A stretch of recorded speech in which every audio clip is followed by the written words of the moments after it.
Right. ఇది పల్లవి దినపత్రికకు సంబంధించిగా ఏబిసిడీలు తెలియకుండా కేంద్రంపై యుద్ధమా, దక్షిణ రాష్ట్ర తెలంగాణ ప్రజలను రెచ్చగొట్టే చర్యలకు పాల్పడితే పప్పులు ఉడకవు, డీలిమిటేషన్ చేస్తే సీట్లు తగ్గుతాయనేది ప్రతిపక్షాల దుష్ప్రచారం. అయిపోయింది. అయిపోయింది. మైక్ ఆన్ చేసి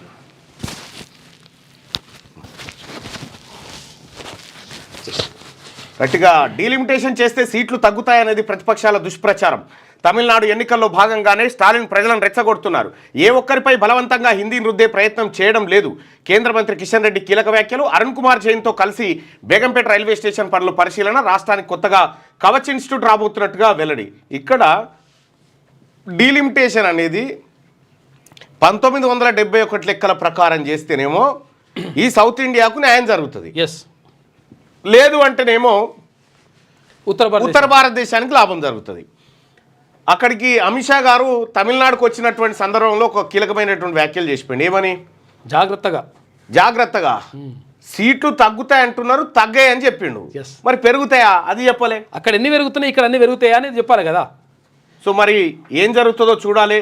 సౌత్ ఇండియాకు సీట్ల డీలిమిటేషన్లో అన్యాయం జరిగితే సౌత్ ఇండియా ప్రజలు మరో యుద్ధానికి దిగేటువంటి అవకాశం మంచిది కాదు. అది మంచిది కాదు, ఈ దేశానికే మంచిది కాదు. ఎందుకంటే అసలు యాక్చువల్గా ఇప్పుడు 71 లెక్కలు ఎందుకని అడుగుతున్నానంటే 1971లో నిజంగా కూడా జనాభా విపరీతంగా పెరిగిపోయింది. విపరీతంగా పెరిగిపోయినప్పుడు సౌత్ ఇండియాలో కూడా జనాభా ఉన్నది, అప్పుడు బాగా జనాభా ఉన్నది. అయితే కట్టడి అండి ఒకరు ముద్దు ఇద్దరు హద్దు ముగ్గురు వద్దని అంటే దక్షిణ భారతదేశంలో ఉన్న రాష్ట్రాలు బాగా తగ్గించి ఏంది కేంద్ర ప్రభుత్వం నిర్ణయం తీసుకుంటుంది. ఆ నిర్ణయం తీసుకున్న నిర్ణయాన్ని వీళ్ళు అమలు చేసిండ్రు. వాళ్ళు 1970 నుంచి 1980ని జనాభా విస్ఫోటనం కింద చూసిండ్రు. జనాభా కంట్రోల్ చేయడం కోసం అనేకమైనటువంటి చర్యలు తీసుకుంటే దక్షిణాది రాష్ట్రాలు ఓకే చేసినాయి, ఉత్తరాది రాష్ట్రాలు విపరీతంగా కనుక్కుంటూ పోయినాయి. వాళ్ళు ఇప్పుడు అన్యాయం చేసినోడిని తర్వాత తప్పు చేసినోడికి ఇప్పుడు మంచి చేస్తున్నట్టు లెక్క కనిపిస్తుంది. రైట్. 214 మంది పాక్ సైనికులను హతమార్చాం, హైజాక్ ఆపరేషన్లో విజయం సాధించాం, కీలక ప్రకటన చేసిన బలూచిస్తాన్ లిబరేషన్ ఆర్మీ. సో 214 మంది పాక్ సైనికులను హతమార్చమని వాళ్ళు చెప్తా ఉన్నారు. ఏం కాలే ప్రయాణికులను విడిపించినామని వీళ్ళు చెప్పారు. ఎవరు? పాకిస్తాన్ ఆర్మీ చెప్పింది. లేదు మా దగ్గర ఉన్న పాకిస్తాన్ ఆర్మీని మొత్తం ఖతం చేసినామని వాళ్ళు చెప్తున్నారు. గట్టిగా పరారీలో ప్రభాకర్ రావు మలుపు తిప్పుతున్న ఫోన్ ట్యాపింగ్ కేసు. ఆయన పరారీ వేళ విదేశాల్లో బీఆర్ఎస్ నేతల టూర్ సస్పెన్స్. ఉగాండా, కెన్యాలో బీఆర్ఎస్ నేతలు. బోయినపల్లి వినోద్ ఎమ్మెల్సీ తక్కెలపల్లి ఉన్నఫలంగా అక్కడ పర్యటించడంపై ఎన్నో అనుమానాలకు తావు. ప్రభాకర్ రావు శ్రవణ్ రావులను కలిసేందుకే వెళ్లారని కాంగ్రెస్ నేతల ఆరోపణలు. వారిని దేశానికి రాకుండా చేసేందుకు బీఆర్ఎస్ బడా నేతలు ప్లాన్ చేశారంటూ కామెంట్ అంటూ బోయినపల్లి వినోద్ రావు, ఆ తర్వాత తక్కెలపల్లి రవీందర్ రావు వీళ్ళిద్దరు కలిసి ఉగాండా ఆ తర్వాత విదేశాలకు పోయిరట. అయితే ఫోన్ ట్యాపింగ్ కేసులో ఉన్నటువంటి ప్రభాకర్ రావు, శ్రవణ్ కుమార్ రావును వీళ్ళిద్దరిని ఇక్కడికి రాకుండా వీళ్ళు అక్కడికి పోయి కలిసే ప్రయత్నం చేసిరనేది ఒక క్వశ్చన్ మార్క్తో కూడినటువంటి వార్త. ఫోన్ ట్యాపింగ్ కేసులో ఇప్పటికీ ప్రభాకర్ రావు, శ్రవణ్ రావు తప్పించుకునే తిరుగుతూ ఉన్నారు. ఇంకా రాలే ఇక్కడికి. వాళ్ళు ఈ రోజు కాకపోయినా ఏ రోజైనా రావాల్సిందే. 230 కోట్ల రూపాయల ట్యాక్స్ ఎగ్గొట్టిన శ్రీ చైతన్య సంస్థ యాజమాన్యం పేరిట భారీగా ఆస్తుల కొనుగోలు, ఇన్కమ్ ట్యాక్స్ సోదాల్లో అధికారులు గుర్తించినట్టు. విపరీతమైన ఫీజులు, 1000 కోట్లు దండుకుంటున్నారు. ఇక బట్టి వర్సెస్ పల్లా. గవర్నర్ ప్రసంగానికి ధన్యవాద తీర్మానంపై వాడి వేడి చర్చ. కాంగ్రెస్ ప్రభుత్వంపై ఎమ్మెల్యే పల్లా రాజేశ్వరరెడ్డి పలు ఆరోపణలు. 10% హామీలే అమలు చేసి మిగతా వాటిని గాలికి వదిలేశారని విమర్శ. దశా దిశ లేదంటూ గవర్నర్ ప్రసంగంపై బీఆర్ఎస్ ఎమ్మెల్యే కామెంట్స్. ఆయన వ్యాఖ్యలపై స్పందిస్తూ డిప్యూటీ సీఎం బట్టి కౌంటర్. వాస్తవాలు తెలుసుకొని మాట్లాడాలని పల్లకు హితువు. అమలు చేస్తున్న ప్రతి పథకం లెక్కలతో చెప్పేందుకు సిద్ధమని చెప్పారు.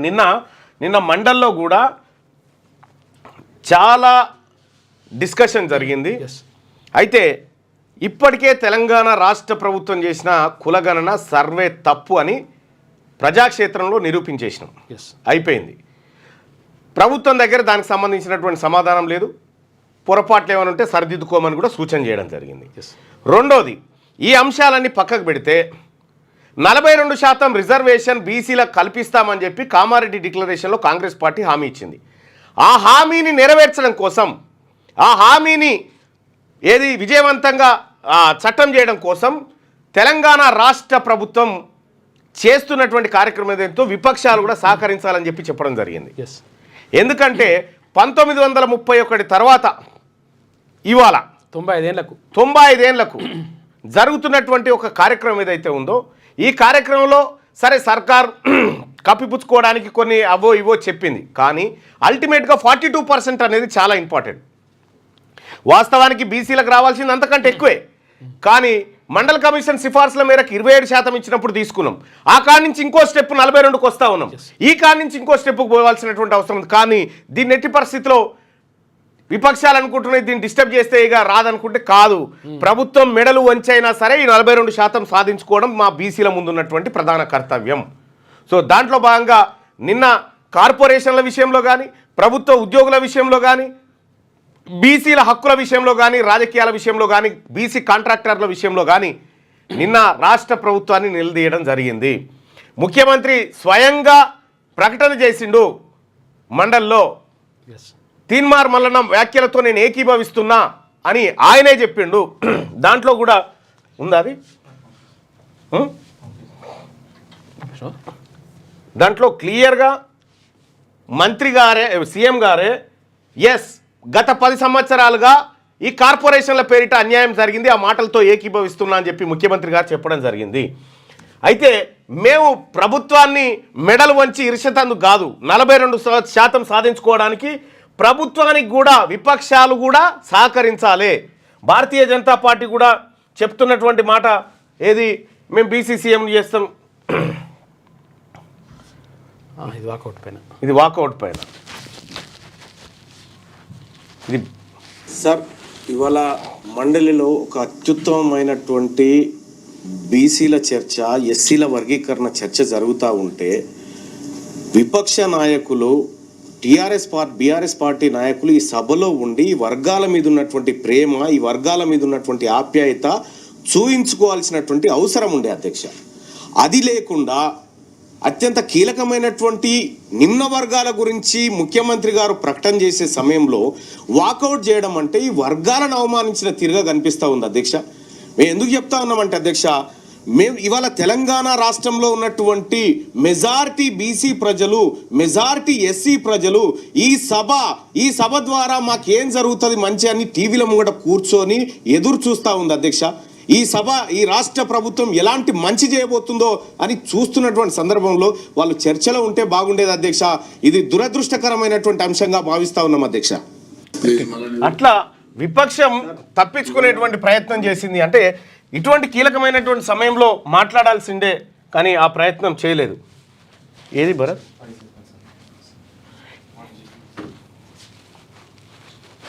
డైరెక్ట్ ఉందా? ఇక్కడ క్లియర్గా తెలంగాణ రాష్ట్ర ప్రభుత్వం, ఈ తెలంగాణ రాష్ట్రం వస్తే మా బీసీలకు ఏం జరుగుతుంది అనేటువంటి అంశంలో ఎంత అన్యాయం జరిగిందో క్లియర్గా వివరించడం జరిగింది.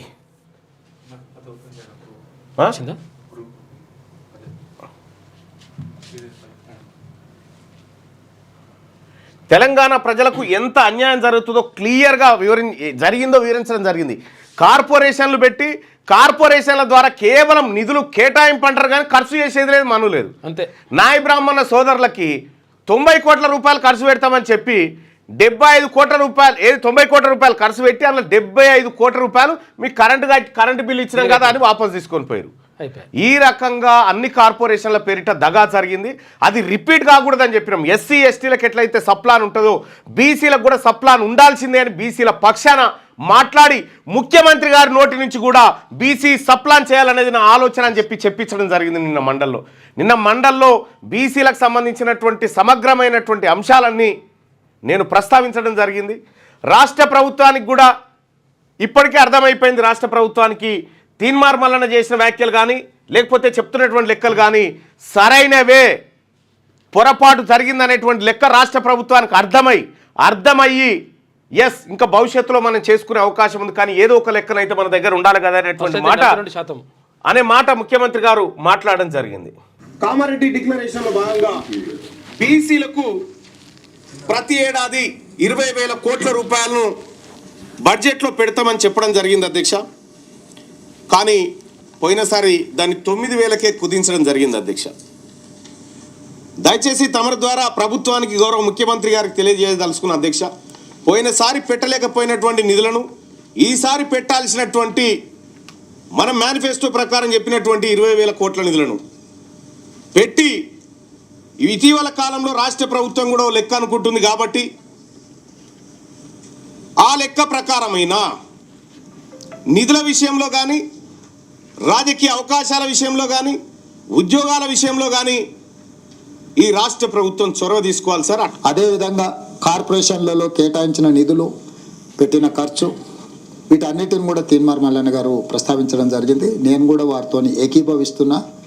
ముఖ్యంగా మోస్ట్ బ్యాక్వర్డ్ కార్పొరేషన్స్కి పేపర్ మీదనే కేటాయింపులు జరిగినాయి, నిధులు ఇది కాలేదు. ఎస్సీ ఎస్టీ సప్లాన్ లెక్క బీసీలకు కూడా సప్లాన్ తీసుకురావాల్సినటువంటి అవసరం ఉంది సార్. ఆ విషయాన్ని తమ ద్వారా రాష్ట్ర ప్రభుత్వానికి తెలియజేస్తా ఉన్నాను సార్. బీసీ సప్లాన్ కూడా చేయాలన్నదే నా ఆలోచన. దాన్ని కూడా మనం సమీకరించుకుందాం, చర్చించుకుందాం. వాళ్ళకు న్యాయం జరగాలి. ఇన్ని రోజులు జరిగిన అన్యాయాన్ని, నష్టాన్ని పూడ్చడానికి ఏ రకంగా మనం చట్టబద్ధత కల్పించి మన చిత్తశుద్ధితో నిరూపించుకోవాలో మన ప్రభుత్వం తప్పకుండా ముందుకు వెళ్తుంది. ఈ విషయాలన్నిటిని కూడా దృష్టిలో పెట్టుకుంటాం. ప్రధానంగా ఉద్యోగులు కీలక పాత్ర పోషించారు అధ్యక్ష. కానీ వాళ్ళు కొద్దిగా ఇబ్బంది పడతా ఉన్నారు అధ్యక్ష. వాళ్ళ సమస్యలు పూర్తి స్థాయిలో పరిష్కారం కాలేక అనేక ఇబ్బందులు పడతా ఉన్నారు. వాళ్ళ డిఏలు పెండింగ్లో ఉన్నాయి అధ్యక్ష.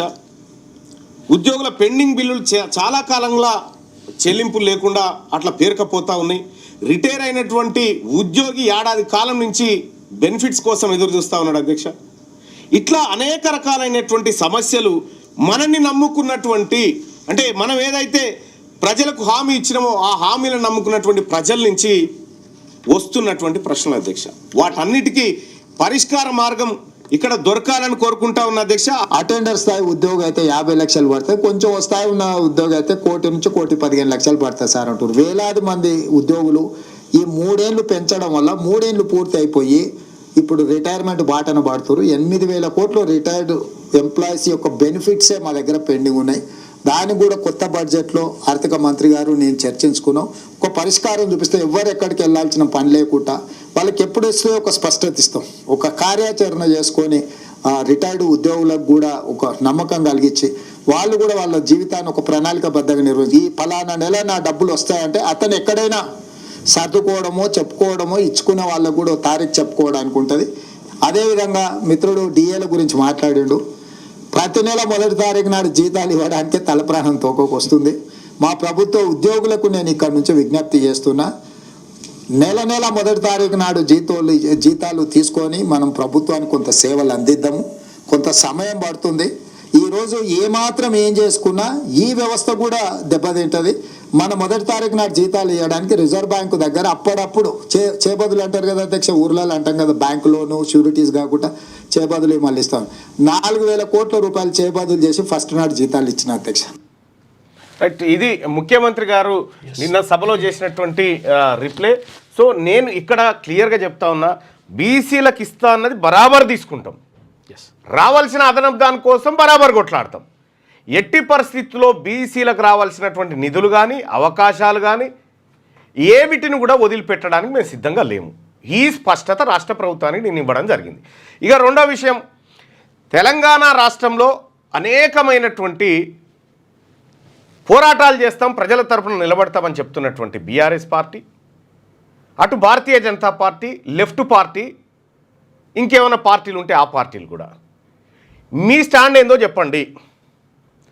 ఇప్పుడు బీసీలకు 42% రిజర్వేషన్ పెట్టే క్రమంలో, బిల్లు పెట్టే క్రమంలో భారతీయ జనతా పార్టీ, ఇటు బీఆర్ఎస్ పార్టీ, నేను రిక్వెస్ట్ చేస్తా ఉన్నా గత ముఖ్యమంత్రి కేసీఆర్ గారిని, బీసీల బిల్లు పెట్టేటప్పుడు రండి సభకు, వచ్చి విలువైన సూచనలు చేయండి.